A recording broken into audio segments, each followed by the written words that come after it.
Galimera, Galimera, Galimera. Good morning, good morning, good morning. And today I'm doing the broadcast from the unusual location of actually inside the kitchen area of our home. Those lights you can see up on the right hand side are not UFOs dangling around by the tree. It's basically a reflection of the lights that are behind me at the moment to do the podcast. But as you can see, it's really windy at the moment.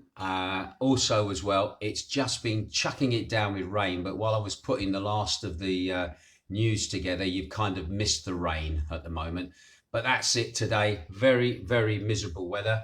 According to Amanda, we are on orange alert. Orange alert for high winds and storms. I know there's been a national warning put out as well about rain and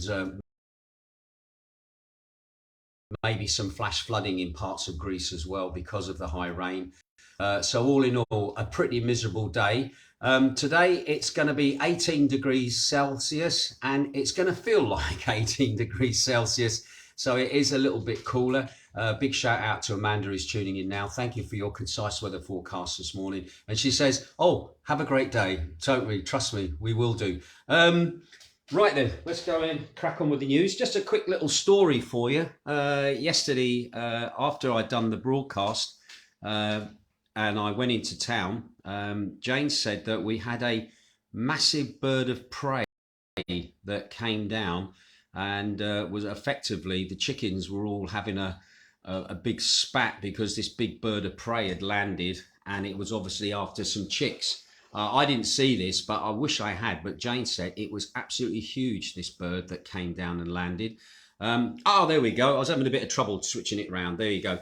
But yeah, she said it was a very impressive looking bird. So just be aware if you're in the Macardo area, we got birds of prey knocking about. If you've got chickens with young chicks, they are a target. But Jane was very impressed with the way that the chickens were all running and getting under cover.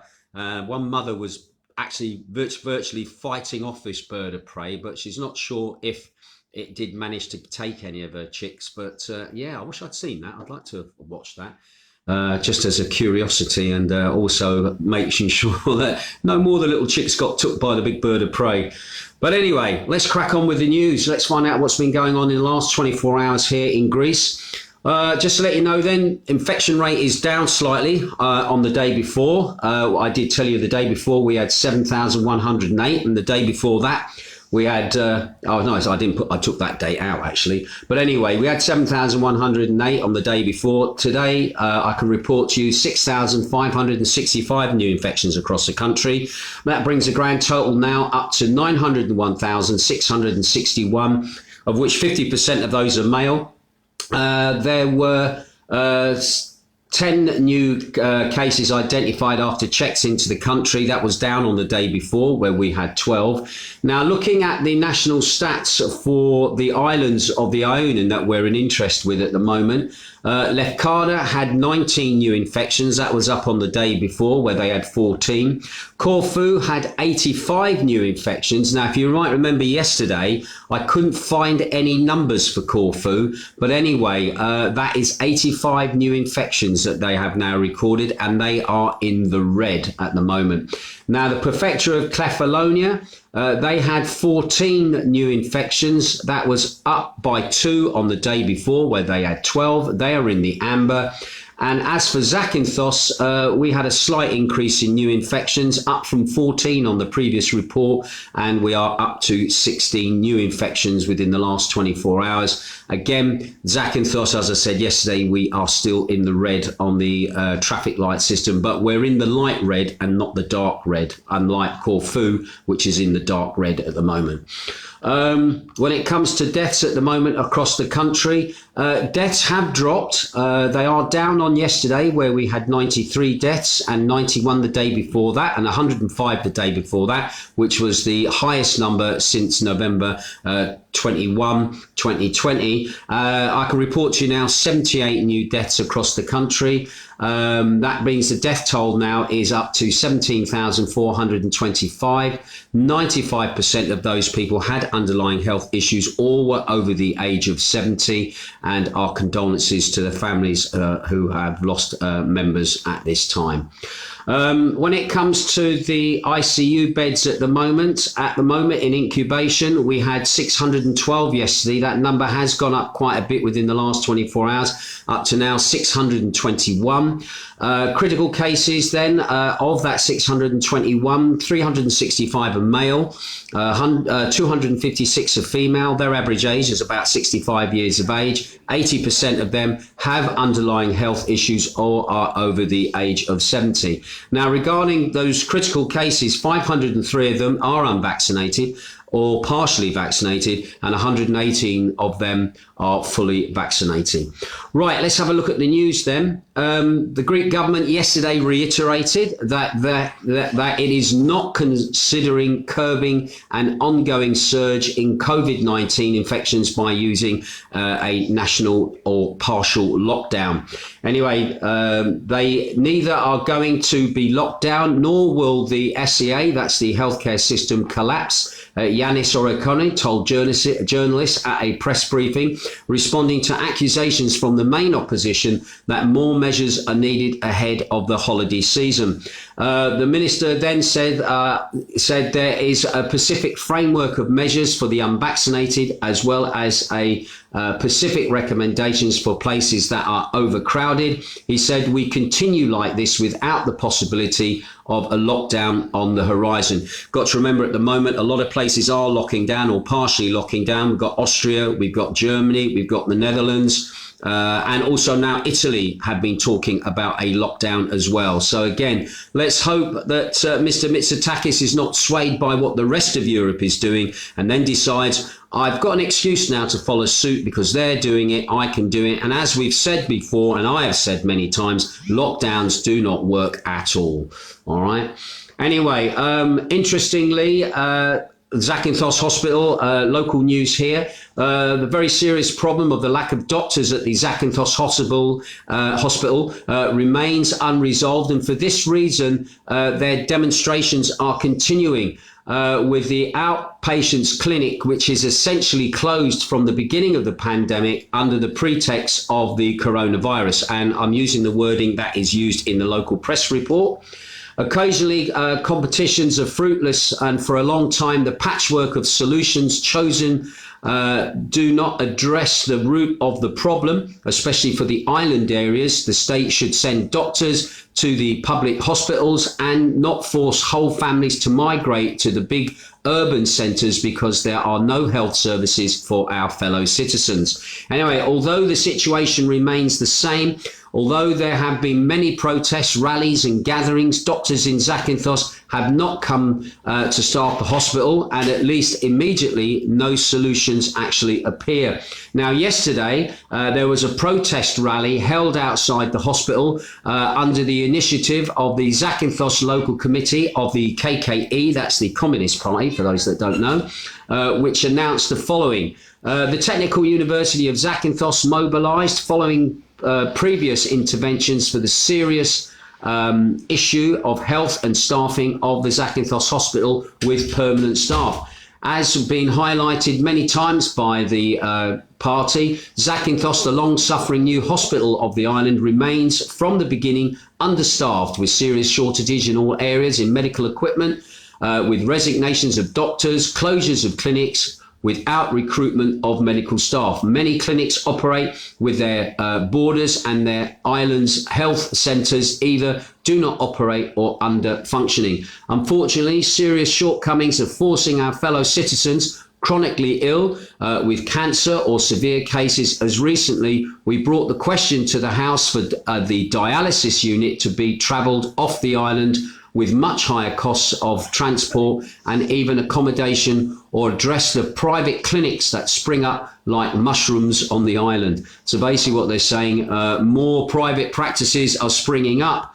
It sounds a bit like the UK, doesn't it? Where the private sector is coming in to take the strain off the National Health Service. But then again, the Greek National Health Service has shall we say, since time immemorial. Never had the investment, never had the real help that it could have had from the government sources. I know there's been things done for this hospital. We're very lucky that we had a new hospital built when you looked at the old hospital that we used to have. But at the end of the day, it is understaffed. If you're paying doctors €3.50 an hour, you're not going to encourage people to come and work in the healthcare service. Okay, that is why they're more attracted to private practice. And again, it is an ongoing situation where COVID, I think, is being used as a pretext for problems that have been going on for years and years and years. It's just another good excuse to kind of, shall we say, kill a bit of the incentive to get things sorted from the government's perspective, because they're too busy fighting the COVID. Anyway, they did put a list of what's the word I'm looking for now, demands up.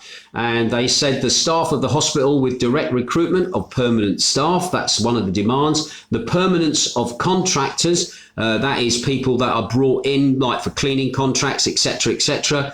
Obviously a permanence of contracts in there, and also logistical equipment as well as pharmaceutical supplies. So they want more equipment, more supplies, as do many hospitals everywhere across Greece. And of course, because we're on an island, it just makes things that little bit more difficult. Anyway, interestingly, another little story that came across my path, again to do with hospitals in Greece at the moment. 10 hospitals in Greece will begin administering the 2,000 doses of the monoclonal antibodies Greece has received. The Ministries of Health and Digital Governance announced that yesterday. The monoclonal antibodies, I had to go and research what these were, because the way the article put it out, like everybody knew. But anyway, the monoclonal antibodies are laboratory-made proteins that mimic the immune system's ability to fight harmful antigens such as viruses. It seems the drug storovabamab, I think that's how you pronounce that, is a monoclonal antibody that is specifically directed against the spike protein of SARS-CoV-2 and is designed to block the virus's attachment and entry into human cells. Anyway, the monoclonal antibodies will be administered to high-risk COVID-19 patients who belong in vulnerable groups. Now, the hospitals that are going to receive this new drug include 2 public ones in Athens, 2 in Thessaloniki, the general hospitals of Alexandropoli, Heraklion in Crete, Ionia, Larsia, Lania, and also Patra as well at the Rio Hospital in Patra. So they're going to receive this new drug. I think what it's going to be it's used in the process of people who have to be incubated, and it will be administered to those people who are in very serious condition. So it's not something that's going to be given as a normal course of treatment. And also only 2,000 supplies is not many. So it says to me, this is kind of a medical experiment as well that's being conducted as well. I might be wrong on this, but with only 2,000 supplies of it, it's not a lot. So it could be that this is being used as some form of test, all right? Anyway, doctors will be able to prescribe the therapy and initiate the application process. Patients must be, get this, aged 12 or over, and they must have been confirmed with coronavirus positive with a PCR test over the last 5 days. So it's going to be interesting to see what this monoclonal is going to actually do. Anyway, another story, again, COVID related, I'm afraid. A lot of COVID this morning. 10 people, including a pharmacist, a police officer and a soldier, were arrested in the northeastern region of Evros as part of an ongoing investigation into bogus certificates of rapid antigen tests which were issued to several people. Now, according to the evidence collected so far, the pharmacist supplied clients such as an officer and the soldier certificates showing that they had taken rapid COVID tests, who in turn presented the negative results to their employers. Anyway, the government has mandated 2 negative COVID tests every week for the unvaccinated as a way of putting pressure on them to go and get the jab. Only healthcare workers are required to be vaccinated to continue to work in the national healthcare system. The police's internal affairs division took up the investigation due to the involvement of 2 state officials, i.e. the Greek police officer and the soldier, and is expected to make a formal announcement once the inquiry wraps up. Going to be interesting for that. Why don't you just do the test and that's it? What's the problem? Have you got COVID and you're trying to cover it up? I'm not going to speculate too much. Let's see what the outcome of the inquiry is. But then again, if you need to get tested, because for those people like me that are unvaccinated and want to stay unvaccinated, all it's doing is putting ammunition into the court of the people who want the mandatory vaccination, especially the government, who are still wanting to push through mandatory vaccination. Don't forget, as again, I will reiterate, I'm not anti-vax. Please do not mix anti-vax in with pro-choice, all right? And I think even that anachronism has to be carefully said, because I'm not talking about abortion, all right? Right.